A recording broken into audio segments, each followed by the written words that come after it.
ഡോക്ടറെ കണ്ടു, വെള്ളം കുടിക്കാൻ പറഞ്ഞു. ഡോക്ടർ മര്യാദക്ക് വേണം, വെള്ളം കുടിച്ചിട്ട് ബാക്കി കാര്യം കൂടെ പറയാൻ.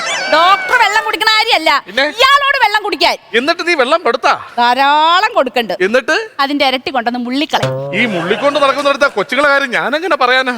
ഇവിടെ രാജേഷേ, ഇങ്ങനെയൊക്കെ പോയാ എങ്ങനെയാടാ? എന്റെ മൂത്രമല്ലേ പോണോ, നിന്റെ കാലിലൊന്നും തട്ടുന്നില്ലല്ലോ. എനിക്ക് അതല്ലെന്ന്, എനിക്കാണെങ്കിലേ കാറ്റടിച്ച 2 തുള്ളി. അതിനായിരിക്കും ചാക്ക് വലിച്ച് കെട്ടിയിരിക്കുന്നത്. അതല്ലെന്ന്, ഇടാ എനിക്ക് 48 വയസ്സായി, ഞാൻ ഇതുവരെ കല്യാണം കഴിച്ചില്ല. കാര്യം എന്തെന്നറിയാമോ? ചാക്ക് എഴുതാൻ പെണ്ണുങ്ങൾക്ക് താല്പര്യമില്ലായിരിക്കും. അതല്ലെന്ന്, താല്പര്യമേ ഇല്ല. ആർക്ക്? പെണ്ണിന്റെ വീട്ടുകാർക്ക്. അപ്പൊ പെണ്ണിനോ? എന്നെ കണ്ടുകൊണ്ടെടുത്ത് കെട്ടി ചാടി. അന്തസ്സാ. എന്റെ ജീവിത പശ്ചാത്തലത്തിൽ വെച്ച് ഞാനൊരു ഉപദേശം പറഞ്ഞുതരാ. കുടുംബത്തിന്റെ അടിത്തറയാണ് ഞാൻ പറയാൻ പോണത്. കൂടുമ്പോൾ ഇമ്പമുള്ളതാണ് കുടുംബം.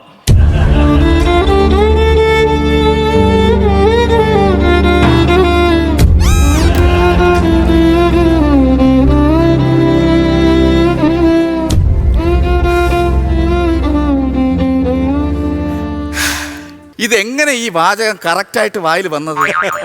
ഈ പുരാണങ്ങൾ വായിച്ചിട്ടുണ്ടോ? താളിയോല ഗ്രന്ഥങ്ങൾ അതൊന്നും ഗ്രഹിച്ചിട്ടുണ്ടോ? നല്ല വിദ്യാഭ്യാസം ഉണ്ടെന്ന് തോന്നുന്നു. വിദ്യാഭ്യാസം ഒന്നും അല്ലടേ, നല്ല വായന. ഈ പാലത്തിനിടെ ഏറ്റവും നല്ല രീതിയിൽ വായിക്കുന്നത് ഞാൻ മാത്രമേ ഉള്ളൂ. അയ്യാ, ഈ വൃത്തികെട്ടവൻ എന്റെ തല കയറിയില്ലായിരുന്നെങ്കിൽ ഡോക്ടർ ശങ്കർ എന്റെ മുറച്ചെറുക്കൻ എന്റെ കല്യാണം കഴിക്കാനിരുന്നതാ. എടാ, ഈ ഞാൻ നിന്റെ കല്യാണത്തിൽ വന്നതാണല്ലേ. ഈ ആരാണ് ഈ ഡോക്ടർ ശങ്കർ? ഞാൻ കണ്ടിട്ടില്ല.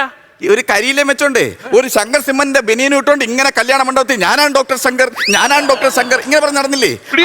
ഈ കല്യാണ മണ്ഡപത്തിൽ വെച്ച് നേരെ പായസത്തിരുത്തി ചാടിയിട്ട് അണ്ടിപ്പരിപ്പ് നുള്ളി പറക്കി തിന്നിട്ട് അത് ബാക്കിയുള്ളത് കഷത്ത് വെച്ചോണ്ട് പോയാ.